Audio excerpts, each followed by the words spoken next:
pagtatanggol sa watawat.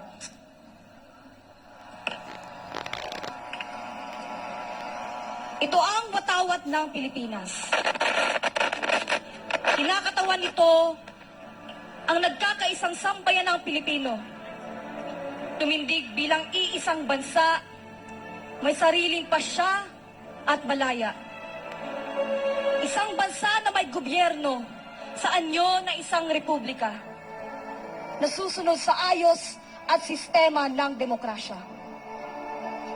Ang watawat ay ang simbolo ng bansa. Hamak na isang gipang tela lamang, ngunit nilulukoban nito ang buong haba at lawak ng ating mga pulo at karagatan na hindi dapat isuko, lalo't ipagkanulo para sakupin, agawin o pingasan ng ating mga kalaban, dayuhan o kababayan man. Magaan at malambot sa palad. Ngunit nilalaman nito ang mga hindi matatawarang pamana. 10 ng mahahalaga at dakila sa buhay ng Pilipino. Kaya kahit saglit man, lingunit pataas, naroong madarama ang pintig ng damdamin na ibinabangon na humawagayway na nitong natatayog na diwa. Pinatutungkol na maningning na araw, yaong tatanging yugto sa talambuhay ng Pilipinas, ng pag-ipon-ipunin ng kataas-taasang kagalang-galangang katipunan ng mga anak ng bayan ng mga Pilipino, upang isilang sa maliwanag bilang iisang bayan sa unang pagkakataon, may sariling hukbo at gobyerno sa isang digmaan na kalayaan na lumaganap sa 3 rehiyon ng Kapuluan, Luzon, Visayas at Mindanao, na kinakatawan naman nitong 3 bituin. Ang tatsulok ay para sa 3 demokratikong adhikain: kalayaan, pagkakaparapara ng mga tao, at kapatiran ng mga magkakababayan. Pinatutungkol naman ng parihabang pula ang tapang na likas sa mga Pilipino. Lalo't sa manlulupig, hindi pasisiin. Ang parihabang bughaw naman ay para sa lahat ng mga mararangal sa lahing Pilipino, tulad ng kapayapaan at katarungan, para sa isang bayan na may isip, salita, at gawa likas sa mga dugong bughaw.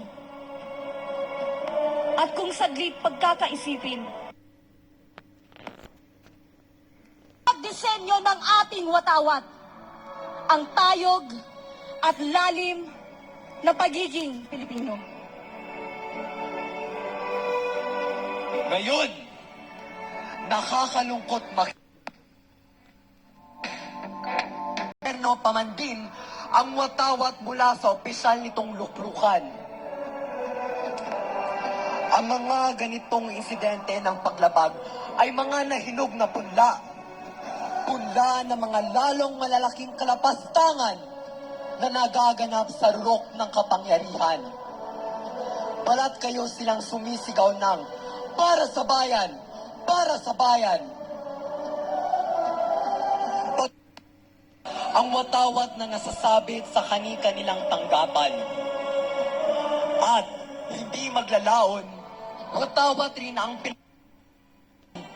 at kalasag sa bayan. Nasaan ang pagtutol at ngit-ngit ng madla habang pira-pirasong tinitilas ng mga puti, pula at dilawan ang ating watawat? Walang habas na binibiyak at ipinagkakanulo ang ating bansa sa mga amo nilang dayuhan? Nasaan? Ang watawat ay hindi pula, dilaw, puti na buhaw. Ang watawat ay lahat nitong 4 na kulay. hanggang mabuo ang diwa na nagtitindig sa ating bansa. Higit pa sa anumang batas at walang bait, ni budhi silang mga sukab para punit-punitin at tilas-tilasin ang ating at gawing mantel ng barya-barya nilang sugalan. Habang nagbabayubay sa krus ang inang bayan, sa tuktok ng Kalbaryo, walang batas ni parusa ang magpapasunod sa taong bayan para mahalin ang watawat. Pagkus, kusang bubukal ang pagmamahal ng taong bayan kung sila ang may ganap na pag-aari, paghatol at pag-iingat sa watawat. Minsan na tayong pinalaya ng ating bandila. Ngayon, tayo naman ang magpalaya sa bandila mula sa gumagapos ritong bali-balikong kasaysayan na pinamumugaran ng mga huwad na bayani. At doon natin mabubulatlat ang tunay sa huwad na pinuno, ang tunay sa huwad na bansa na kanilang nililikha. Minsan na tayong nagsama-sama sa pagtangan at pagsusulong ng ating watawat. Ngayon, lalo natin dapat ibalik at buhayin ang dating pagsasama-sama at pagsusulong na ito. Akayin muli ang bansang nadala na sa mga mapalinlang na revolusyon. Bagaman, alimpungat pa sa mga isinaksak na destabilisasyon. Sapagkat ang bansang winawasak at sinisupil ang kultura, kailan may hindi magkakaisa. Minsan na tayong nagtiwala sa watawat at lalo natin dapat lubos-lubusin at pag-ibayuhin ang pagtitiwalang ito.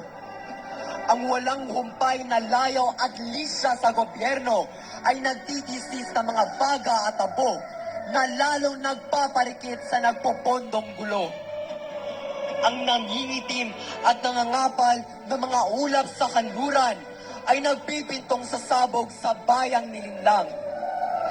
At hangga sa maganap na ito, walang politiko ang ipoprosesyon sa itaas ng karosa para mamahagi ng kapayapaan ni kaligtasan sa bansang ginetasan ngunit iniwan sa malaking peligro at hapis. Bayan ko, mag-iisa ka. Pamimitawanan ka sa unang putok pa lamang ng kaguluhan. Sa panahong iyon, walang dadamay, gagabay, lalo't pagtatanggol sa iyo kung hindi yaong mga kapwa-muring nananalig sa watawat. Watawat, natanda na iyong kanlungan at kaligtasan. Watawat, ang liwanag na inyong tapang at pag-asa, sapagkat ang ating watawat na isinilang sa gitna ng digmaan ay matagal na rin bihasa sa tigmaan. Kaya't wala sa liit o laki ang kaaway. Kahiman sagana pa sa apoy at ingay, pagkus na sa angkin nitong husay. Nasang luha at dusa man ang sapitin, ngunit ang mga sukab ay malilipol at malilipol din. Sapat na ang santaong pambansang pagdiriwang para pagbibitayin ang ating mga kalaban, dayuhan at kababayan. 10 na mga taksil na Pilipinong nangulol sa bayan. At palamutili ang mga bangkay nilang nalalawit at nagsasabi sa itaas ng mga kalsada at daan. At doon pa lamang susukyan ang nilaan nating tiwala sa ating bandila. Kapalit ng pinangako nitong tadhana. Ang islap ng watawat mo'y tagumpay na naglilingling. Ang bituin at araw niya kailan pa ang bituin at araw niya kailan pa may hindi magdidilim. Mabuhay ang watawat ng Pilipinas! Sabay-sabay po tayo! Ang watawat